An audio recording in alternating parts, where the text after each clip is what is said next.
Some people think we may have canceled. We're not canceling anything. We're coming, and we're looking forward to being with the... Franklin Graham, voix puissante de la communauté évangélique, fait une annonce surprenante qui pourrait changer le paysage de la foi et du travail humanitaire. Depuis des années, il est en première ligne, menant des initiatives qui ont touché d'innombrables vies. Aujourd'hui, alors que les rumeurs concernant ses adieux se font de plus en plus insistantes, des questions se posent. Qu'est-ce qui peut bien motiver une décision aussi monumentale? Le poids de l'héritage familial. Les défis personnels et l'avenir de sa mission sont en jeu. Qu'est-ce qui se cache derrière cette tournure choquante des événements? Rejoignez-nous pour découvrir les raisons tragiques des adieux de Franklin Graham et ce qu'il signifie pour les communautés qu'il a servies. Franklin Graham est né le 14 juillet 1942 à Asheville, en Caroline du Nord, au sein d'une éminente famille chrétienne. Son père, Billy Graham, était l'un des évangélistes les plus connus et les plus respectés du 20e siècle, touchant des millions de personnes dans le monde avec son message chrétien. La mère de Franklin, Ruth Bell Graham, est également issue d'une famille profondément religieuse. Fille de missionnaires médicaux en Chine, sa foi était au cœur de sa vie. Billy et Ruth ont élevé leurs 5 enfants, dont Franklin, en leur inculquant de solides valeurs chrétiennes, soulignant l'importance de la foi, de la prière et de la vie selon les principes bibliques. En grandissant dans la famille Graham, Franklin a été constamment entouré par les enseignements du christianisme et les attentes liées au fait d'être le fils d'un prédicateur aussi célèbre. Son père était une figure mondiale, parcourant le monde pour prêcher lors de grandes croisades évangéliques, tandis que sa mère était connue pour sa sagesse et sa profonde foi personnelle.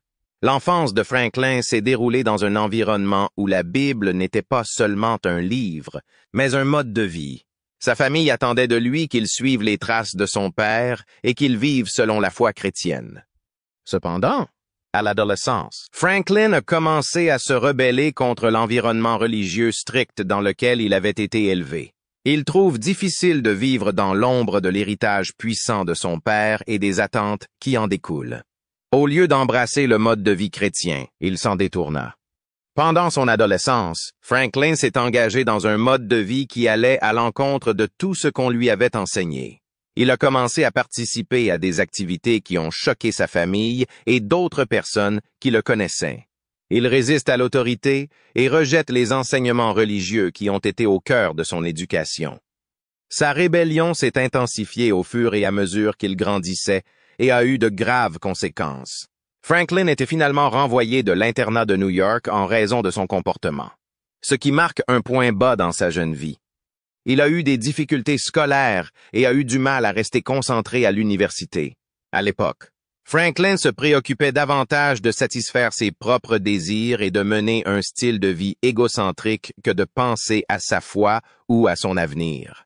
Il passait son temps à se concentrer sur lui-même, se laissant aller à tout ce qui lui faisait plaisir sur le moment, sans se soucier des conséquences à long terme de ses actes. Au cours de ces années, Franklin s'est éloigné du chemin que ses parents espéraient pour lui. Sa vie semble s'écarter du chemin que sa famille attendait de lui, et les pressions exercées pour qu'il réponde aux attentes de sa famille ne font que l'éloigner de la foi chrétienne. Alors qu'il grandit entouré de la foi et des valeurs chrétiennes, son adolescence et le début de sa vie d'adulte sont marqués par la rébellion et une recherche égocentrique du bonheur. Éveil spirituel, à l'âge de 22 ans. Franklin Graham a vécu un moment décisif qui allait marquer le reste de sa vie. Jusqu'alors, il avait vécu dans la rébellion, loin des valeurs avec lesquelles il avait été élevé. Mais tout a commencé à changer lors d'une visite à Jérusalem. C'est là, dans la ville sainte, que Franklin fait une rencontre avec l'Évangile de Jean qui le marque profondément. Pendant son séjour à Jérusalem, Franklin a commencé à lire la Bible, et plus particulièrement le livre de Jean. À mesure qu'il lisait, un passage l'a frappé par-dessus tout, le concept de la nouvelle naissance. Dans Jean, chapitre 3, verset 3, Jésus dit à Nicodème, « Si quelqu'un ne naît pas de nouveau, il ne peut voir le royaume de Dieu. » Cette idée a frappé Franklin, qui avait grandi en entendant parler du christianisme toute sa vie. Mais ce n'est qu'à ce moment-là que le message de l'Évangile est devenu personnel et réel pour lui. Les mots sur la renaissance spirituelle lui ont fait comprendre qu'il avait besoin d'un nouveau départ avec Dieu, pour la première fois. Franklin a pleinement compris qu'être chrétien ne consistait pas simplement à suivre des règles ou à être une bonne personne. Il s'agissait d'établir une relation personnelle avec Jésus-Christ et de vivre une transformation spirituelle. L'idée de renaître signifiait qu'il pouvait laisser derrière lui ses anciennes habitudes, délectation, rébellion et égocentrisme, et commencer une nouvelle vie consacrée à Dieu. Cette prise de conscience a marqué un tournant pour Franklin. Il savait qu'il ne pouvait plus ignorer la vérité qu'il avait trouvée. À la suite de ce réveil spirituel, le mode de vie de Franklin a commencé à changer. Il a abandonné les comportements qui avaient marqué ses années de rébellion, tels que l'alcool et le tabac. Au lieu de cela, il a commencé à se concentrer sur sa relation avec Dieu, passant plus de temps à prier et à étudier la Bible. Ses priorités ont changé et il s'est rendu compte que sa vie avait un but plus important que la poursuite de son propre bonheur. Cette foi retrouvée a également conduit Franklin à s'engager sérieusement dans le ministère. Il s'est senti appelé à suivre les traces de son père, non seulement en raison des attentes de la famille, mais aussi parce qu'il voulait vraiment partager le message de Jésus avec les autres. Sa transformation a été plus qu'un changement de comportement. Il s'agissait d'un profond changement spirituel qui l'a motivé à consacrer sa vie à servir Dieu et à aider les autres à trouver la même renaissance spirituelle qu'il avait connue. L'appel au ministère. Après son réveil spirituel, Franklin Graham a ressenti une forte attirance pour le ministère, bien qu'il lui ait fallu un certain temps pour entrer pleinement dans cette vocation. Ses premiers pas dans l'évangélisation se font naturellement grâce à ses liens avec l'association évangélique Billy Graham, l'organisation fondée par son père. Bien que Franklin ait toujours été proche du monde de l'évangélisation, ce n'est que lorsque sa foi personnelle est devenue réelle qu'il a commencé à voir comment il pouvait jouer un rôle dans ce travail. Au début, Franklin n'était pas sûr de la voie que prendrait son ministère. Il ne cherchait pas à suivre les traces de son père pour le plaisir. Cependant, sa participation à l'association évangélique Billy Graham lui a donné l'occasion d'explorer ce que cela pourrait être pour lui de servir dans le ministère. Il a commencé à voyager avec l'équipe, découvrant l'aspect pratique de l'organisation et de la gestion d'événements évangéliques, ce qui lui a permis de comprendre comment l'association évangélique Billy Graham s'y prenait pour diffuser le message de l'Évangile dans le monde entier. Bob Pierce, fondateur de Samaritan's Purse, une organisation humanitaire chrétienne, est une personnalité clé qui a influencé Franklin à cette époque. Le travail de Pierce a toujours été axé sur l'aide aux personnes dans le besoin dans le monde entier, souvent dans des lieux de grande souffrance. Franklin respectait beaucoup le dévouement de Pierce à l'évangélisation et aux efforts humanitaires, et cette relation a eu un impact durable sur lui. L'approche du ministère de Pierce était différente de la prédication traditionnelle. Il s'agissait de montrer l'amour du Christ par l'action et d'aider les gens de manière pratique. En 1973, Franklin participa à son premier voyage missionnaire avec Pierce, ce qui marqua un tournant pour lui. Ce voyage lui a ouvert les yeux sur l'ampleur des besoins dans le monde et a éveillé sa passion pour le travail humanitaire. Franklin a vu de ses propres yeux la souffrance des gens dans certaines parties du monde et s'est rendu compte qu'il voulait faire une différence dans la vie de ceux qui luttaient. Cette expérience l'a profondément marqué et l'a aidé à comprendre que sa vocation n'était pas seulement de prêcher, mais aussi de répondre aux besoins physiques des gens pour leur montrer l'amour de Dieu. Ce voyage missionnaire a marqué le début du parcours de Franklin dans l'évangélisation et le travail humanitaire. Il a découvert qu'il avait une profonde passion pour aider les autres de manière tangible, en particulier ceux qui sont touchés par la pauvreté, la guerre et les catastrophes. Il s'agissait pour lui d'une nouvelle dimension du ministère, alliant sa foi à l'action. À partir de ce moment, Franklin a commencé à voir comment il pouvait mettre sa vie au service de la diffusion de l'Évangile et de l'aide pratique aux personnes dans le besoin.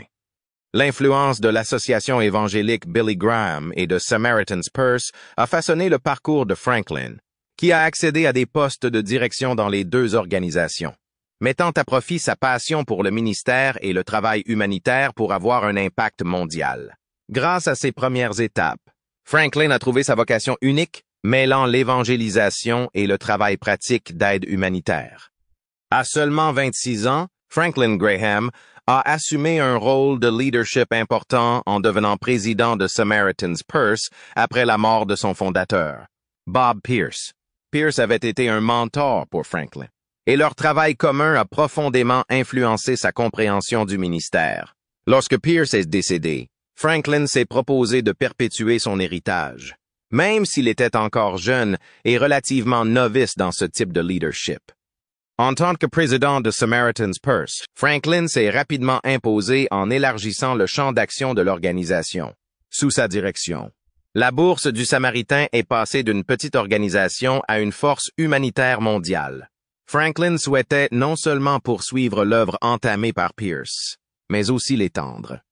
Il pensait que l'organisation pouvait servir les gens dans un plus grand nombre d'endroits, en particulier dans les régions touchées par la guerre, les catastrophes naturelles et la pauvreté.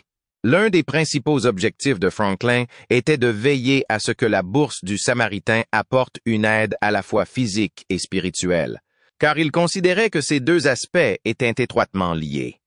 S'il est important de répondre aux besoins physiques des gens, il estime également qu'il faut répondre à leurs besoins spirituels. Qu'il s'agisse de missions médicales, de distribution de nourriture ou de construction d'abris, Franklin voulait que l'organisation partage le message de l'amour de Dieu de manière pratique. Cette approche a permis à Samaritan's Purse de se démarquer en tant qu'organisation qui ne se préoccupe pas seulement des besoins immédiats des gens, mais aussi de leur bien-être à long terme. Sous la direction de Franklin, la Bourse du Samaritain a élargi ses programmes pour y inclure des initiatives telles que l'opération Enfants de Noël, qui offre des cadeaux aux enfants nécessiteux du monde entier tout en partageant le message de l'Évangile. L'organisation a commencé à répondre aux crises mondiales plus rapidement et plus efficacement, et le leadership de Franklin a joué un rôle clé dans cette transformation.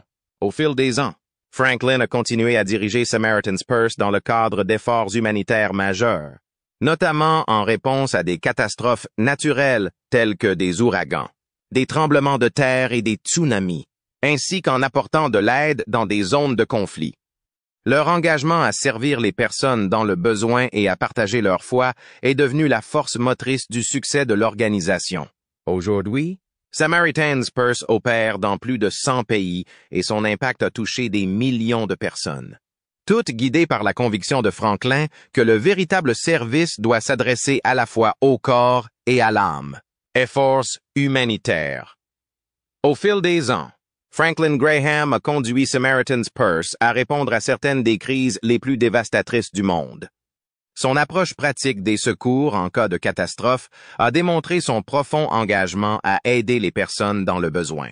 Le tremblement de terre de 2010 en Haïti et la crise des réfugiés syriens sont deux exemples importants de ces efforts. Le tremblement de terre qui a frappé Haïti a laissé le pays en ruine, avec des centaines de milliers de morts et un nombre encore plus grand de personnes déplacées. Franklin s'est rendu personnellement en Haïti pour superviser les opérations de secours, en veillant à ce que Samaritan's Purse soit l'une des premières organisations sur le terrain. Ils ont fourni des soins médicaux d'urgence, des abris, de l'eau potable et de la nourriture aux personnes touchées. La présence de Franklin en Haïti pendant cette période a témoigné de son style de leadership. Son équipe a mis en place des hôpitaux de campagne et a aidé à reconstruire les communautés longtemps après que le choc initial de la catastrophe se soit estompé. De même, lors de la crise des réfugiés syriens, Franklin et Samaritan's Purse sont intervenus pour apporter de l'aide aux millions de personnes déplacées par la guerre. De nombreux réfugiés ont fui vers des pays tels que la Jordanie et le Liban, où ils ont vécu dans des camps de fortune avec un accès limité aux produits de première nécessité. Franklin a veillé à ce que la Bourse du Samaritain soit présente pour fournir de l'aide, qu'il s'agisse de nourriture, d'abris ou de soins médicaux. Ses missions témoignent de sa croyance en un leadership au service des autres, dans lequel il ne se contente pas de diriger depuis le front, mais souligne également l'importance de s'occuper des autres de manière pratique et significative. L'un des projets les plus connus sous la direction de Franklin est l'opération Enfants de Noël. Cette initiative consiste à remplir des boîtes à chaussures de cadeaux et d'articles de première nécessité pour les enfants nécessiteux du monde entier. Chaque boîte contient des jouets, des fournitures scolaires, des produits d'hygiène et souvent un message d'espoir à travers la foi chrétienne. L'idée qui sous-tend l'opération Enfants de Noël est simple. Apporter de la joie aux enfants et leur faire savoir que quelqu'un se soucie d'eux, même dans les circonstances les plus difficiles. Franklin a joué un rôle clé dans l'expansion de cette initiative. À ses débuts, au début des années 80, il s'agissait d'un petit projet, mais sous la direction de Franklin, l'opération Enfants de Noël a connu une croissance rapide. Aujourd'hui, l'opération est présente dans plus de 170 pays et des millions de boîtes à chaussures sont distribuées aux enfants chaque année. La vision de Franklin pour ce projet n'était pas seulement d'offrir des cadeaux, mais de diffuser un message d'amour et d'espoir aux enfants qui pourraient se sentir oubliés ou abandonnés. L'impact de l'opération Enfants de Noël est énorme. Elle fait naître des sourires sur les visages des enfants et, dans de nombreux cas, apporte aux familles un sentiment de réconfort dans les moments difficiles. L'action humanitaire de Franklin Graham ne se limite pas à l'aide immédiate, mais s'engage à aider les communautés à se reconstruire après les catastrophes et à leur donner les moyens de devenir autonomes au fil du temps. Que ce soit à la suite d'une catastrophe naturelle telle qu'un ouragan ou un tremblement de terre, ou lors d'une crise telle qu'une guerre ou une famine, Samaritan's Purse intervient longtemps après la fin de la crise initiale. Elle aide à reconstruire les maisons, les écoles et les hôpitaux, et fournit souvent un soutien à long terme qui aide les communautés à se rétablir. Un élément clé de la stratégie de Franklin consiste à travailler en étroite collaboration avec les églises locales. Il est convaincu qu'un changement durable se produit lorsque les personnes vivant dans les communautés font partie de la solution. En s'associant aux églises locales, Samaritan's Purse est en mesure d'offrir un soutien à la fois physique et spirituel. Les églises continuent souvent à soutenir les familles longtemps après que Samaritan's Purse soit passé à la crise suivante, s'assurant que les gens reçoivent l'aide dont ils ont besoin pour reconstruire leur vie. Les festivals de sensibilisation à l'Évangile. Depuis 1989, Franklin Graham perpétue l'héritage de son père, Billy Graham, en organisant une série de grands festivals d'évangélisation, en supervisant plus de 325 festivals dans plus de 55 pays. Franklin s'est donné pour mission de diffuser l'Évangile dans le monde entier. Ces festivals sont souvent d'énormes événements organisés dans des stades ou de grandes salles où des milliers de personnes se rassemblent pour écouter le message d'espoir et de foi. Les festivals de Franklin sont structurés de la même manière que les célèbres campagnes d'évangélisation que son père a menées pendant des décennies. L'accent est toujours mis sur le partage de l'Évangile, invitant les gens à répondre au message du salut par Jésus-Christ. Les festivals comprennent souvent de la musique, des témoignages et la prédication de Franklin, qui est toujours directe et ancrée dans la Bible. Des personnes de tous âges participent à ces événements, mais l'objectif de Franklin est d'atteindre ceux qui n'ont peut-être jamais entendu ou compris l'Évangile auparavant. L'importance de ces festivals va au-delà de l'événement lui-même, car ils servent souvent de catalyseur pour le renouveau spirituel dans les communautés où ils ont lieu.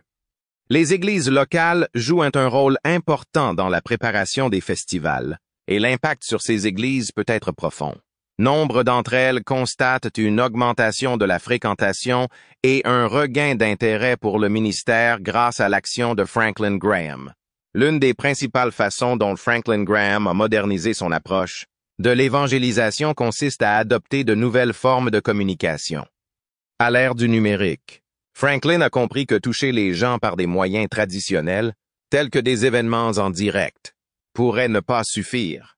Il a intégré les médias sociaux, la diffusion en direct et d'autres technologies modernes dans ses festivals pour s'assurer qu'ils restent culturellement pertinents et accessibles au plus grand nombre. Par exemple, ces festivals sont souvent diffusés en ligne, ce qui permet aux personnes qui ne peuvent pas s'y rendre en personne de participer à l'événement. Cela a considérablement élargi la portée du message de l'Évangile.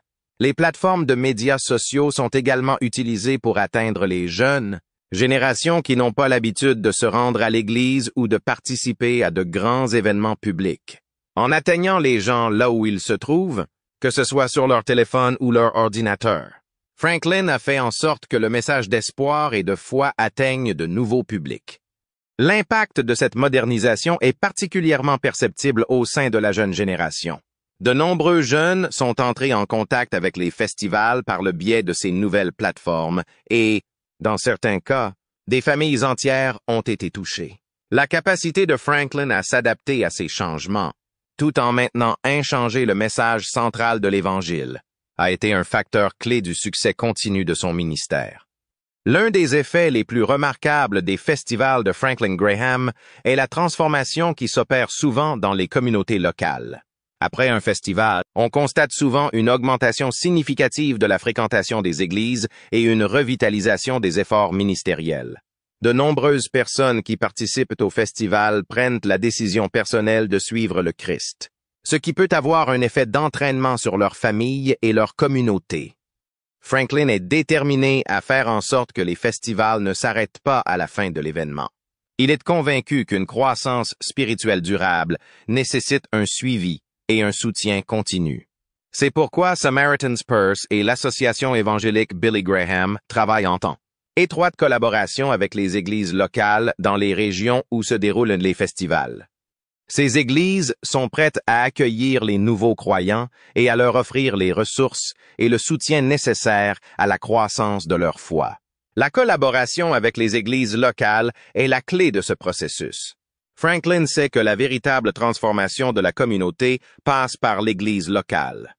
Après les festivals, ces églises connaissent souvent un regain d'énergie et d'enthousiasme, et nombre d'entre elles signalent une augmentation de leur ministère et de leurs activités de sensibilisation.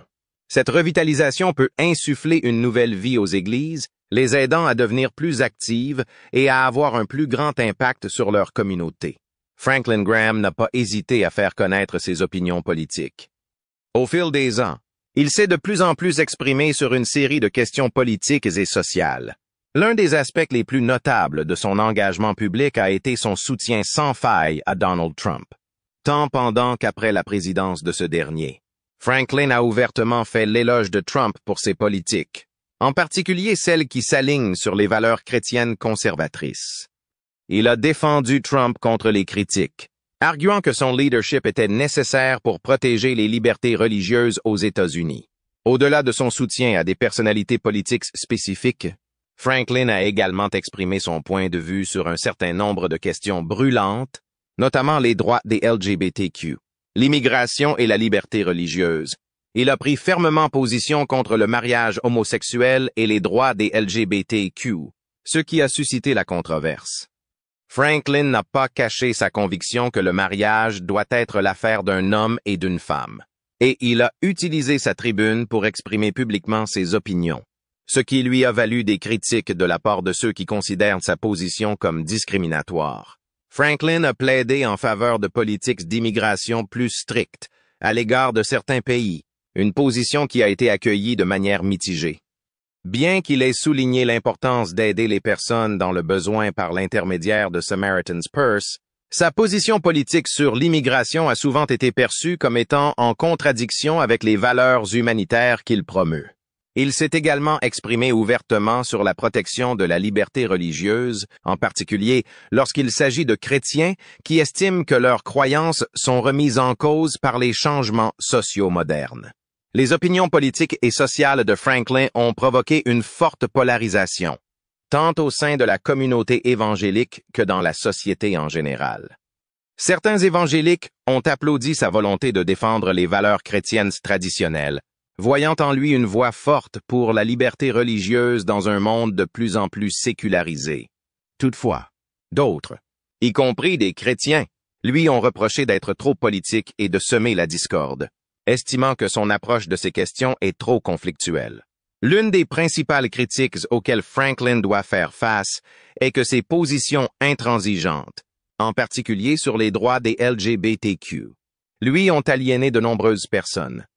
Certains estiment que sa rhétorique est trop dure et ne reflète pas la compassion et l'ouverture d'esprit qui ont fait la réputation de son père, Billy Graham, tout en adhérant à des croyances chrétiennes traditionnelles. avait tendance à être plus modéré dans son approche des questions controversées. Il s'est attaché à prêcher l'Évangile au plus grand nombre, indépendamment de leur origine ou de leur mode de vie, et a été perçu comme plus ouvert à l'extérieur. L'héritage de Billy Graham est largement axé sur l'inclusion et la prédication de l'Évangile à tous, quelles que soient leurs opinions sociales ou politiques. Il s'est toujours concentré sur le message de Jésus-Christ et a pris soin de ne pas s'aligner trop étroitement sur un parti ou un mouvement politique. Franklin, quant à lui, s'est engagé dans une voie plus politique, ce qui a provoqué des tensions au sein de la famille Graham et de la communauté chrétienne au sens large. Certains membres de la famille ont publiquement exprimé leur malaise face à la façon dont Franklin a utilisé sa plateforme pour promouvoir des causes politiques, estimant qu'elle détournait l'attention du message plus universel d'amour et de grâce que Billy Graham a fait sien. Malgré ces divisions, Franklin reste fidèle à ses convictions, affirmant qu'il défend les valeurs bibliques dans un monde de plus en plus hostile aux principes chrétiens. Perte personnelle. Le décès de Billy Graham en février 2018 a marqué un moment important dans la vie de Franklin Graham. La perte de son père n'est pas seulement la perte d'un parent, mais aussi la perte d'une figure de proue qui a eu un impact profond sur sa vie et sa foi. Billy Graham était un évangéliste bien-aimé qui a inspiré des millions de personnes dans le monde entier. Pour Franklin, cette perte a été une profonde douleur émotionnelle, car il a ressenti un profond chagrin et s'est langui de la sagesse et des conseils de son père. Franklin a réfléchi aux leçons que son père lui avait enseignées tout au long de sa vie. Il se souvient des conversations qu'ils ont eues sur la foi, le ministère et l'importance de servir les autres. L'absence de son père a laissé un vide difficile à combler. Franklin a ressenti le poids de l'attente de poursuivre l'héritage et le ministère de son père. Cette pression ne consistait pas seulement à poursuivre le travail de diffusion de l'Évangile, mais aussi à se montrer à la hauteur des normes élevées que son père avait fixées en matière de caractère et de conduite. Franklin comprenait que son père avait passé sa vie à se forger une réputation d'intégrité et de compassion, et il voulait honorer cet héritage dans son propre travail. Au cours de son deuil, Franklin a également eu des moments de réflexion spirituelle. Il pensait profondément à la foi inébranlable de son père et à la façon dont elle avait inspiré tant de gens. Cette réflexion l'a amené à se demander ce que signifiait réellement vivre sa foi. Franklin s'est rendu compte que ce qu'il avait appris de son père ne concernait pas seulement le ministère public, mais aussi la foi personnelle et l'engagement envers Dieu. Il a commencé à comprendre que l'héritage de son père ne résidait pas seulement dans les grandes réunions ou les événements télévisés, mais aussi dans les moments calmes de prière et de service aux autres, en disant au revoir. Ces dernières années, Franklin Graham a été confronté à une décision majeure concernant son avenir dans le ministère et le leadership. Cette décision d'adieu n'est pas seulement une démission. Elle implique des facteurs personnels, spirituels et de santé qui ont pesé lourdement sur lui. À l'approche de ce moment, Franklin a réfléchi à sa propre vie et aux responsabilités qu'implique la direction d'une grande organisation évangélique comme Samaritan's Purse. L'une des principales raisons de la décision de Franklin était sa santé. Avec l'âge, il a dû prendre en compte les exigences physiques de son travail. Diriger une organisation qui répond à des crises mondiales demande de l'énergie et de l'engagement. Franklin a clairement indiqué qu'il voulait être sûr de pouvoir continuer à servir efficacement. Il comprend qu'il peut être nécessaire de prendre du recul pour assurer la longévité de ses contributions et donner la priorité à son bien-être. Outre les problèmes de santé, Franklin a également réfléchi au poids des responsabilités qu'il porte. Il est parfaitement conscient de l'héritage laissé par son père, Billy Graham, et des attentes qui en découlent. Franklin a souvent parlé de la difficulté de maintenir l'héritage de son père tout en établissant sa propre identité au sein du ministère. C'est cet équilibre qui a guidé ses décisions. Alors qu'il envisageait ses adieux, il a reconnu que le moment était venu de passer le flambeau et de permettre à de nouveaux leaders d'émerger au sein de Samaritan's Purse et de la communauté évangélique au sens large. Alors que Franklin prépare son départ, l'avenir de son ministère restera un sujet d'intérêt pour beaucoup. Sa décision de prendre du recul est considérée comme un changement important, non seulement pour sa famille, mais aussi pour l'ensemble de la communauté évangélique. On se demande qui reprendra les fonctions de direction qu'il a occupées et comment il pourra changer l'orientation de l'organisation. Nombreux sont ceux qui admirent Franklin et le considèrent comme une figure de proue de la communauté des croyants. Son départ pourrait ouvrir la porte à de nouvelles idées et approches, permettant à de nouveaux dirigeants d'apporter leurs propres perspectives au travail. Alors que ce chapitre se referme, son héritage se perpétue à travers les innombrables vies qu'il a touchées. Si vous avez trouvé cette discussion intéressante, n'oubliez pas d'aimer, de partager et de vous abonner pour recevoir d'autres informations sur la vie des personnes influentes.